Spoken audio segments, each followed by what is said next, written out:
Today you're going to have to pay extra close attention to whether you are finding the start time or the end time. You've learned both of these things over the last few days. I'm going to remind you what they look like, and then I'm going to give you a chance to see if you can pay close enough attention to solve mixed types of problems. So this says, Clayson started riding his bike at 5:12. He rode for 34 minutes. What time did he finish?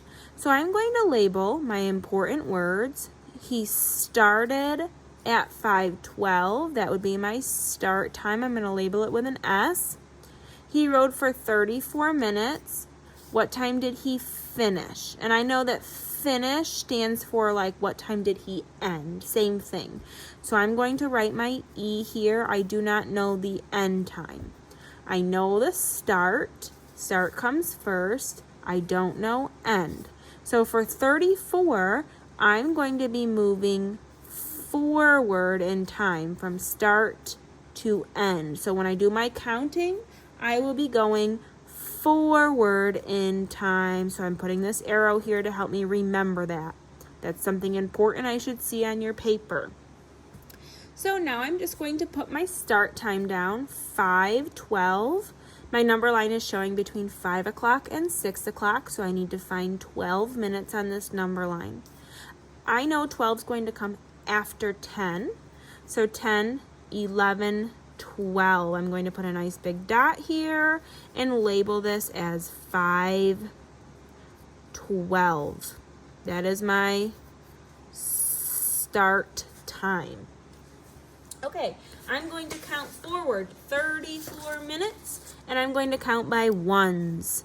So I'm going to do nice, neat, slow work so I don't make any silly mistakes.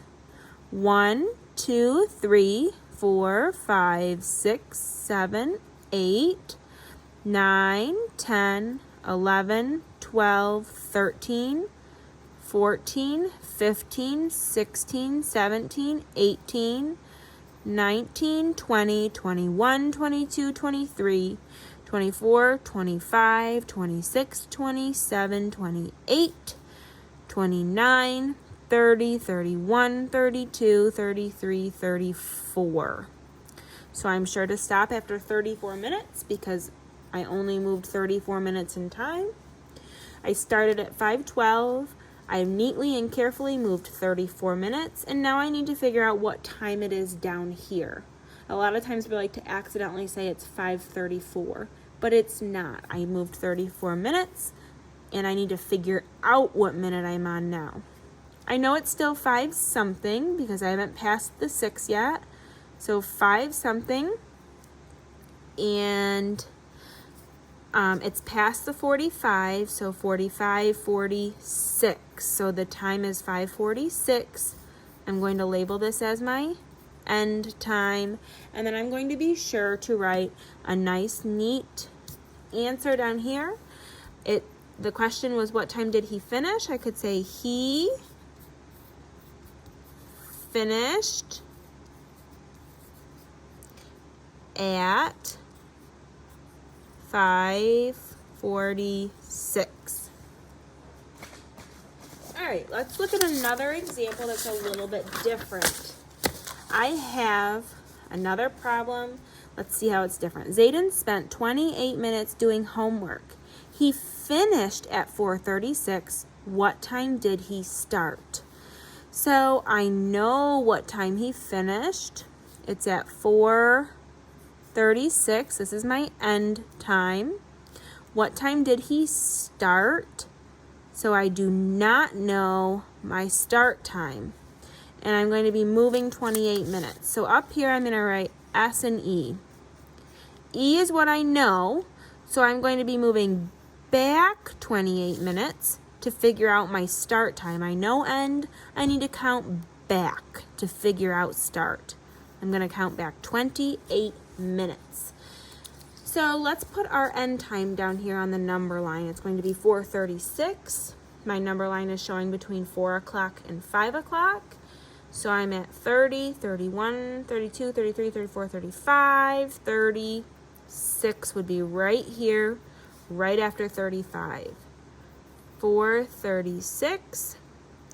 That is my end time, and I'm going to count backwards to find start. I'm going to count by ones 28 times. 1, 2, 3, 4, 5, 6, 7, 8, 9, 10, 11, 12, 13, 14, 15, 16, 17, 18, 19, 20, 21, 22, 23, 24, 25, 26, 27, and 28. I'm going to put a nice big dot where I ended. I should have pretty neat little loops here. I counted every single line, and now I need to figure out what minute this shows. It's going to be 4 something still, and I see it's after the 5, 6, 7, 8. But I don't write 4:08. I'm always sure to write 4:08. So the time down here when he started was 4:08. What time did he start? I could say he started at 4:08. So on today's work, you're going to have a mix of these types of problems. Sometimes you will be moving forward in time, and sometimes you will be moving backwards in time. It's going to be very important that you've labeled all of your information in your word problem. Decide, am I finding end, am I moving forward, or am I finding start and I'm moving backwards?